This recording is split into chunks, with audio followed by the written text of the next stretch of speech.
Today I'll be showing you guys my updated Mermail deck profile for the May 2020 format post Eternity Code. Just want to give a couple of disclaimers. First, there's a couple of proxies in here because most of the cards, I think all the cards that are proxy except for Appaloosa, are because Eternity Code is not released in the United States yet and I don't have access to the cards, so I'm waiting on them. And also, there's rather minimal testing with this list. This is more of like a concept type thing. Typically with my Mermail deck profiles that I like to do at the start of every month, I at least take the deck to locals once and then show it off. Obviously, I can't do that right now because we can't go to locals. I did do a little bit of online testing, but not nearly as much as I would have done if this was in person, so take that with a grain of salt. Also want to mention about this deck profile, what this deck is going for. So this is pretty much a turbo going first deck. If we lose a die roll, we don't necessarily lose the game, but we have a harder time compared to other Mermail variants that would say main deck Gamma Seal, main deck Ash Blossom, main deck Impermanence, main deck Nibiru, and stuff like that. But when we go first, we'd rather be a rather streamlined build. What I mean by that is I'm not playing too many bricks outside of what is necessary. Pretty much just Lapis Dragon. Well, my extra deck, my theory with my extra deck is I want it to be live with as many hands as possible. One thing I like about Mermail right now is there's a lot of different variants. I'm actually a really big fan of playing O-Lion. I'm not playing in this current build, but I think O-Lion is one of the best bricks you can play next to Lapis Dragon in a Mermail deck right now. But again, the issue with that is another brick curse consistency, and there's cards in the extra deck that are just straight up reliant on O-Lion and reliant on other cards involved with O-Lion. And I wanted to just streamline it as much as possible. I'm playing a lot of extenders. Let's just get into the deck profile. So first and foremost, we have pretty much the main card, Triple Neptibus. You can argue that Diva is the main card, but you know, Diva just gets Neptibus anyway. Diva just getting like I don't want to explain the deck too much. I'm going to assume you guys know at least the very basic cards like what Neptibus and Diva does. Diva's obviously better now because it's at 3 and there's ways to play around hand traps a bit easier, which is fantastic. Also have the Triple Dragoons, obviously. 2 infantry. This is the number that I see. Some people play 1, some play 3, some play marksman. I don't think marksman's that great right now. You can definitely still play it. It's not a bad card. It just typically it's always for the infantry. Everybody knows about the extra normal summon with infantry. What people don't realize, I don't think, is you could actually just impermanence that. So let's say you have a hand of Diva infantry. If you just normal summon infantry and the and the impermanence or Veiler it, you can't normal summon again. So whenever people see this, like, I don't want people to always just shotgun and be like, oh, you just summon this and then go off with Diva and it's safer. It's not really safer than Diva. If anything, it's as risky as just normal summoning Diva without any other protection. So do keep that in mind. This does help make Ashima though, which is really nice. It's definitely a card worth playing at 3. You make the argument to play 1. I just like 2. I like having the extra Atlantean count because if you draw into multiple Atlanteans, it makes Neptibus live easier. Also about this deck profile, we don't care about the ground game. Mermail is a deck that historically you just OTK or you go first and build a board, and I feel like when you just try to tack on things to make the deck be able to play longer, it's a losing battle because you're not going to win the grind game versus Angreat no matter what you really do, and you're not going to win the grind game versus Eldritch or Emancipators, so I don't really see the point in focusing on pretty much past turn 3. Like, this deck does not want to get past turn 3, maybe even turn 5 actually. If you go first and you have the 3rd turn, it's not that bad, but if you get past turn 5, you're probably going to lose. And if you play Pot of Avarice, stuff like that, it can help a little bit, but you're still not going to outgrind Salamangreat and all these other decks. So anyway, next up, 2 of the new card, Deepsea Minstrel. This card's really great. Some people play 3. 3 is definitely worth it. I was playing 3, but I cut it to 2 because I realized that there's a lot of ways to get to it before your 5th summon. The main application of this card, obviously, to play through Nibiru. A lot of people compare it to Call by the Grave. I don't like comparing it to Call by the Grave because I think they're 2 really different cards. Call by the Grave is a reactive card. This is a proactive card. What I mean by that is if your opponent drops an Ash Blossom, you drop Call by the Grave. Great, you just get rid of the Ash Blossom for 1 card. But if you use this and hit nothing, you're basically just going -2. So I really just like this to go for the more high-risk plays. I think it's a little better in game 2 and 3, just because game 2 and 3 your opponent is more inclined to side in things like Nibiru if they're not maining it already. And then game 1 is obviously valuable because you look at your opponent's hand. One thing that I think is really cool that some people have pointed out in the Abyss Discord server actually is what you can do with this card is, one of the issues with playing a hand loop variant of Mermail is there's some decks that don't really care if you discard them, like Orcus going forward, Eldritch and other stuff like that. So like what you can do is you can actually use Deepsea Minstrel, look at their hand, and then decide to go for hand loop or decide to go for negates, which I think is a pretty valuable thing to know about when you're going for Mermail. Because obviously people see hand loop and think, oh my god, hand loop, I can hand loop them for 5, that's great. And then you hand loop an Orcus player for 5 and you hit Simple Skeleton and Wonder Wand. Is it called Wonder Wand? I don't know, whatever the wand's called in the graveyard. And they have 1 Orcus monster in hand and they just full combo you anyway. That's why I'm not really the biggest fan of hand loop variants per se. But they're definitely still worth playing in a lot of other matchups. Then we have the one Lapis Dragon. This makes Needle Fiber. That's it. That's why you play it. Really good card. Also a tuner. Brings back off Halky Fiber. Not Halky Fiber. Brings back off of Coral Anemone. You could play Zolkin with this card, which is kind of funny. It's definitely worth considering. I'm not playing it, but it's definitely a really cool idea. Then I play 2 Megalo. One thing I like about Megalo is it makes awkward hands a bit better. Like if you have Dragoons, this is your only discard outlet, it's still pretty good. Some people cut it to 1. I definitely agree with that. I think cutting it to 1 is not a bad idea, and I'd also think bumping it to 3 is not a bad idea. It really depends on what you're going for. I feel like in a lot of those more combo-oriented decks that play a lot of bricks, they play O-Line, they play other stuff like that, I see the point of playing 1 because you just want to minimize brick cards as much as possible. It also helps going second, which is something I think is really valuable. Obviously, my deck is more of a gung-ho going first variant, but if I see Megalo going second, it's inherently better because it's basically a third 200 bid that can attack twice because you get the Abyss Heal and attachment to it. Helps a lot, obviously. It's Megalo. Not much else to say. Arguably the best Mermail monster, arguably. At least the best big Mermail monster. 3 Abyss TS, not as important as it was in the past. Honestly, it's still really, really good, but I feel like in the past, really before Halky Fibrax, most of your combos pretty much revolve around having Teus because Neptupus on its own didn't really do that much. Now, with Halky Fibrax, you don't really need Teus as much. But with that being said, Teus just makes pretty much every hand involving Diva or Neptupus that much better. You can search out your gun to, if you want to extend farther, go for maybe an Abyss Skyos play, or search out your Abyss Pike, go for some rank 4 plays. Arguably, Abyss Pike is better than Gun now. For the longest time, I didn't play Pike, I just played Gun and Mander because I figured Gun was just the best by far because it was an extender. Now, Pike has a lot more applications in this deck, thanks to Halky Fibrax, thanks to Master Rule 5, actually, specifically, because you can make Bahamut Shark easier now. That link zones and stuff. Not really much of a starter card, you know, you don't really, like, yes, this is your normal summon for some combos, but you just use it so you can go to Coral Anemone and then bring back Neptupus anyway. Like one of the problems with Mermail, people argue to not play multiple Pike and not play multiple Undyne is because there's too many normal summons, but at the same time, like, they all get to the same point, so I don't play Undyne, but I do think Undyne's still pretty decent. Anyway, next up, we have the Halky Fibrax stuff. 1 Jet, 1 Fishborg. You can definitely make the argument that you don't need both.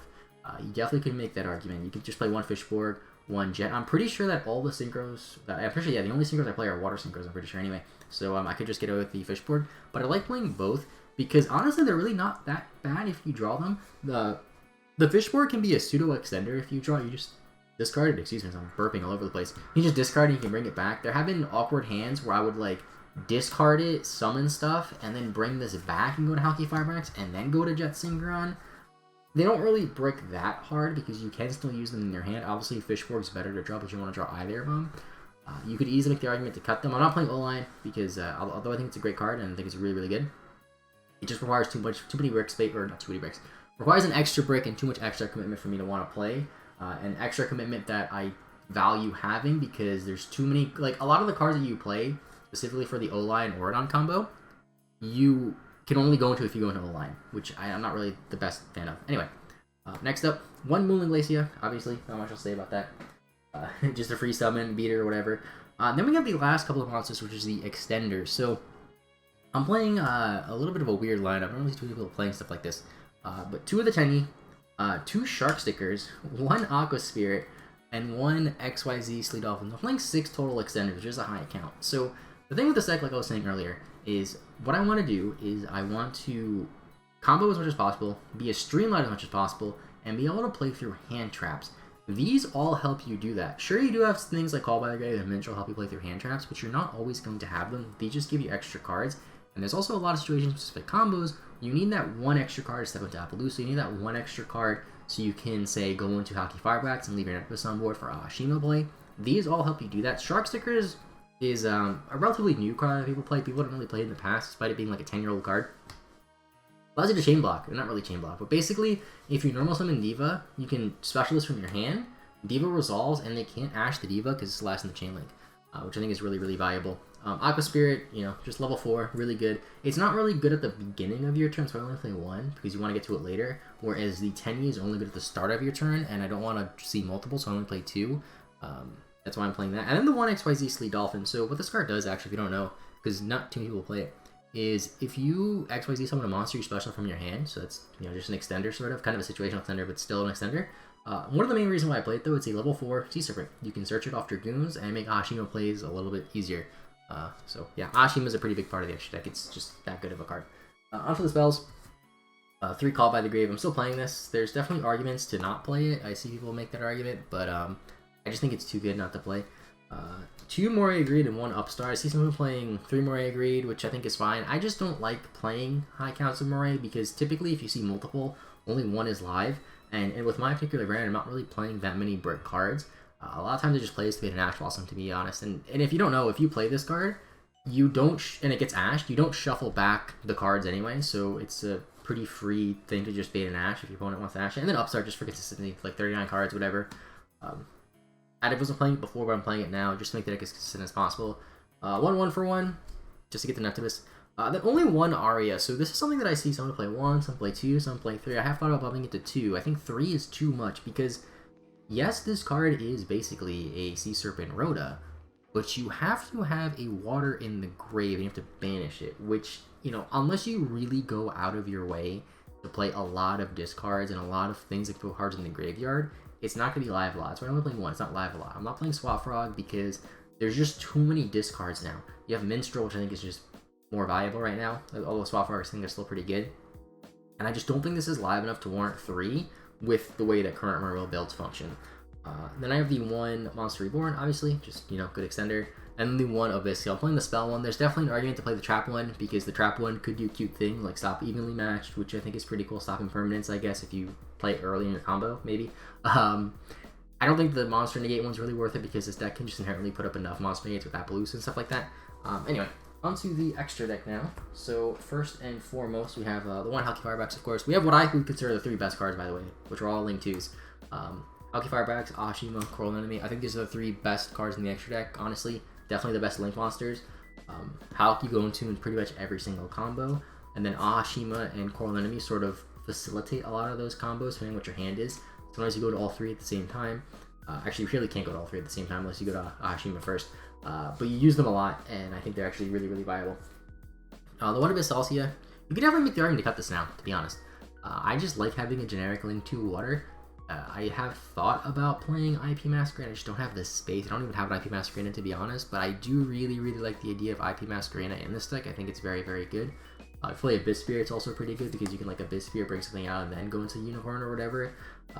There's just some really awkward hands that come up where you could, like, end on, say, like this, a Moulin, an Inventory in hand, and a Spell Negate, which, like, isn't the worst, but it allows you to make weird plays if you have, like, a weird hand. 1 Link Rebo. It's not everybody plays this. I like this card a lot because it helps you step into Appaloosa with your Hulky Firebacks targets, because basically what you do is you summon the Hulky Firebacks target, go into Link Rebo, and then bring back the target, and you just turn that 1 monster into 2. It just helps for link climbing.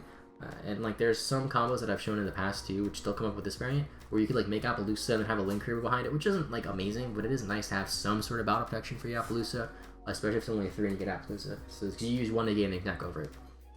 1 Unicorn, I decided to put this back in the extra deck. Just for going second. It's just a good generic card. Actually, these two, pretty much the 2 good generic Link monsters. These are definitely flex spots. You can change these. You make the argument to play like IP Masquerena and keep the Unicorn, I guess. You can play maybe Omega and Trishula, which I have thought about doing actually, just so I can do some more hand loop stuff without just having Moulin and Minstrel basically. I have thought about playing Prima Donna, even the new Deepsea Synchro. That card I feel like people haven't really tested too thoroughly yet. However, it does have some really cool applications because it can special summon a Sea Serpent from deck, and it can shuffle back a banished card your opponent controls that you hit off a Minstrel. Definitely some flex spots to work with, but that's what I'm trying out right now. I just like having Borreload specifically because it just gets me out of so many tight situations. You can play Borreload, or not Borreload, Boral Sword. I don't think it's really needed, but it's definitely a very, very good card, especially in a more Link-focused variant that is playing like IP Masquerena and puts up less damage. Anyway, this is not a Deco Talker. I get comments with this all the time. This is a proxy Appaloosa. I don't have one yet. I was going to get one because I was going to go to a YCS and a Regionals, but that got canceled obviously, so I didn't get the Appaloosa because why spend that much money for a card I can't play for a couple months. Yeah, Appaloosa, it just makes this deck that much better, being able to put up 3+ negates consistently. They got the 1 Gaios, the 1 Dweller, the 1 Shark, the 1 Toad. Pretty much everyone's playing this now. Not really too much else to say about this. Dweller's going to get a little bit better going forward with Orcus rising popularity thanks to the new card Eternity Code. I do want to kind of work out combos that summon Abyss Dweller in them, because a lot of the times the combos that summon Bahamut Shark, they link away the Bahamut Shark, which obviously you can't do with Dweller because Dweller does get you another body like Bahamut Shark does. So yeah, Dweller, I think it's definitely worth playing in this deck. Also, it doesn't get the boost because your deck is water, so that's kind of cool. And then for Synchros, 1 Dragonite. You could play Borreload Savage Dragon. I have one, I just don't like playing it because a lot of the times when I would Synchro summon this, I don't have any Link Monsters in the grave. And I can't really force a way to put Link Monsters in the grave. Sure, you play Link Rebo, it helps with that to get the 1 negate on the Borderless Sap Dragon, which is pretty nice. Borderless Sap Dragon is obviously an all-around better card, but just summoning it is a little bit harder in this variant. At least summoning it with a Link Monster in grave. Dragon's still good. Spell Trap negate, put in defense mode. Pretty much every deck now plays spells. It's not like, you know, maybe if he wants to go like against like maybe Thunder Dragons, where the only spell they played was like Sekka's Light. Now everything plays spells, so it's really, really nice. And then the one Crocosaur. So this is a new card. I wasn't playing it for a while, decided to put it in. It's a level 9 Synchro, generic. On summon, you draw 2, and then you can discard 2 cards, pop a card in the field. This does trigger Atlantean, so if you have an infantry in hand, you can discard 2, pop 2. And then for the last Synchro, which kind of goes with this, I am playing one Formula Synchron. So Formula Synchron, level 2 Synchro. You could bring it out in this deck with like Neftibus and a level 1 Tuner if you really want to. But the main reason why I play this is because I wanted something to summon off of Halki Fibrax that was good like all the time. Desert Locust wasn't great all the time because your opponent chooses the discard. So if you summon that against like Orcus, they can just discard whatever they want and you pretty much help them in that situation. TG Wonder Magician, I think it's called, is pretty good because it pops spell and trap card, but that doesn't come up all the time because it's really good against like trap decks, I guess. This just says draw 1. That's it, because when you summon off Halki Firebax, they're a synchro summon, so you just bam, draw 1. And also you could summon this if you have a Megalo on board. You could synchro into this, and then you draw another card. So basically, you draw 2 for the discard cost for Ravenous Crocosaur, which I think is really nice. You don't need to play Formula Synchron. I just think it's kind of nice. And then I'm going to go over the side deck, actually. I don't really do this in Mermail decks, but I feel like my side deck, it's unfinished, but it's definitely... If you see the side deck, the main deck will make more sense. So the side deck is pretty much catered for going second. So first against combo, double Gamma Sail, 3 Dark Ruler, and 2 Nibiru. So I'm between these two a lot. Sometimes I think I want to play 3 Nibiru, 2 Dark Ruler. I just feel like Dark Ruler is a little bit better, just because, you know, sure you can't win that turn, but you could at least break their board. Gamma Shield's great, obviously, because it's a water. It's good against Shadal. And then Nibiru against random combo decks, Dragon Link, stuff like that, Orcus possibly. And then I'm playing 1 Red Reboot. It is at 1, it's kind of a sacky card, but I feel like against trap decks, it's just way too good to play, because if you go second and you just drop this, you should be able to OTK, especially against Eldritch, unless they stop it somehow. And then I'm playing... So I made a video about this, I think it's my last video. So I'm playing this in the side deck. 1 Dagda, 1 Wonder Magician, 1 Scythe. Basically, you can side this in and get into a Scythe, and extra block your opponent, which I think is really viable. Pretty easy to get into, because you're generic link 2, and it's pretty good. Also playing the Curious, Nightmare Griffin, There Can Only Be One, and Imperial Order. So Imperial Order is just good against a lot of random spell decks. You can set it really easily in this variant. Make sure that the Griffin is linked, of course. Opponents are totally awesome usually, which is really good. And then I'll put There Can Only Be One as another option to summon off of Griffin, because this can be good against like Emancipators and Eldritch, stuff like that. Because if you flip this against Eldritch, they pretty much can only have the Lord out and maybe 1 trap if they have that instead. I think it's nice, and this is for going first, by the way, I should have mentioned that. But the Dagda and the Curious stuff is just for going first, everything else is going second. So that is my Mermail deck for the May 2020 format. Obviously, it's you know, still pretty much a work in progress. It's more of a concept than a final build, but I do think it is actually really, really fun. I did test other cards. I did test Desires, finally. I think Desires is fine in the deck. I just didn't really like it because I felt like playing Extenders was just better. Someone think in the comments down below what you would change, what you wouldn't change.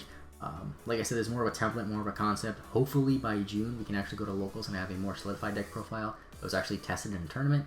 Either way, I'm rambling. Leave a like if you enjoyed. Subscribe if you're new. We'll see you all next time, and